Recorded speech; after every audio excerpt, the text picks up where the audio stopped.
What's up guys? My name is John, made in the Philippines, exported to Malaysia, and welcome back to Truly Asia Diaries. For today's TAD's reaction time, guys, my colleague asked me to react to this certain video, which is not a music artist, but this is a video about what's happening right now, entitled How Malaysia Did the Impossible.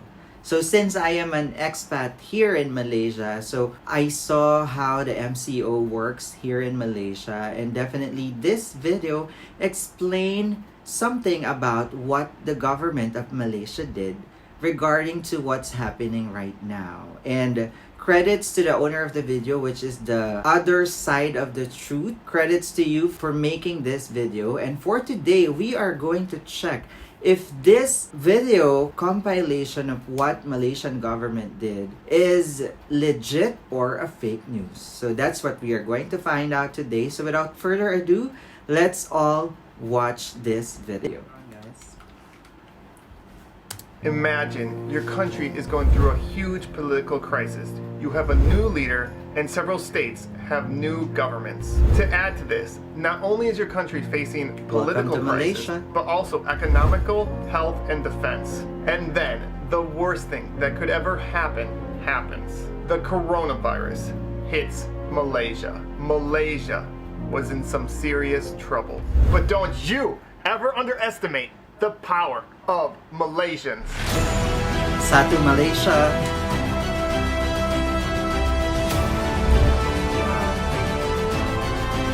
I love the background music. Oh, they're seeking or Haliza.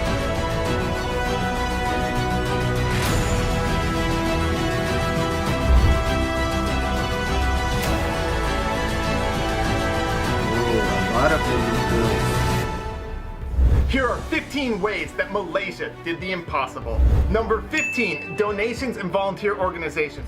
So many people volunteered and so many organizations helped out. For example, Amaret provided healthcare workers with food, AC units, and raised over 3 million ringgit for medical supplies. 3 million ringgit, guys, for medical supplies. Number 14, top doctor. Dr. Noor Hussam Abdullah has been ranked one of the top doctors in the entire world at fighting the coronavirus.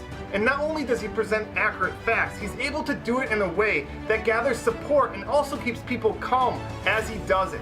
Number 13, the movement control order and the enhanced movement control order. These things are not easy to pull off, and it took so many people in different organizations to work together to have them work. Number 12, indirect volunteers. There are so many people that helped out and volunteered and did so many different things like food delivery.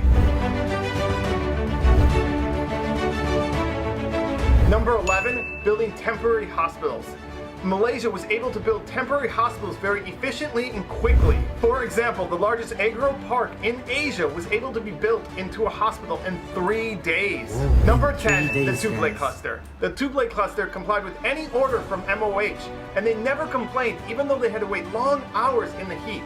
Number 9, banks. Banks lent to the borrowers for 6 months. Number 8, universities. Universities allowed students to stay for free and provided them food as well. Number 7, stipends. Nearly 4 million homes received up to 1,600 ringgit. Number 6, ignoring politics. Opposition leaders came together and forgot about politics for the good of Malaysia. Now that is really cool. Number 5, really protecting the most vulnerable. Malaysia did a great job in protecting those that were most vulnerable, homeless and foreign workers. They were put in public halls and provided a tent. Number 4, Malaysians returning home.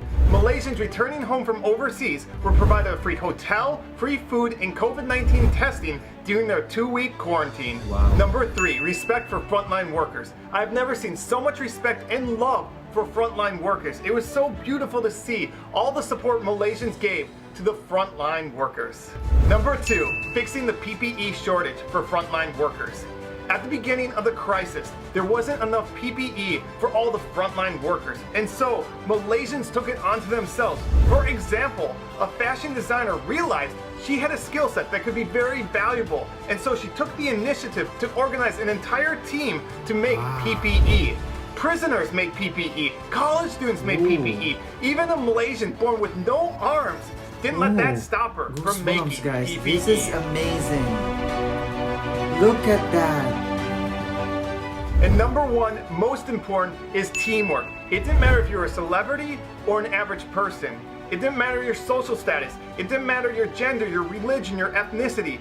All Malaysians came together for the better of Malaysia. And that's how Malaysia was able to do the impossible, to go from a country that had 3 times more cases than any other country in Southeast Asia to now being one of the safest countries in the entire world. Wow.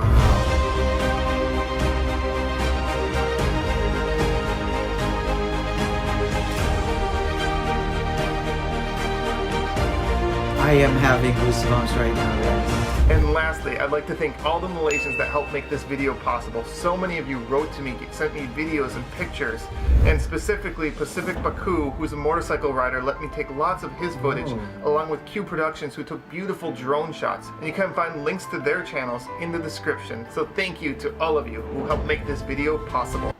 So there you go, guys. That's the 15 ways how Malaysia did the impossible in the current situation right now that we are facing around the world. I really have goosebumps on what I watched right now. And the best part I've seen for this video is the political crisis that they're having right now. They just set aside all of that and join force to help the whole country.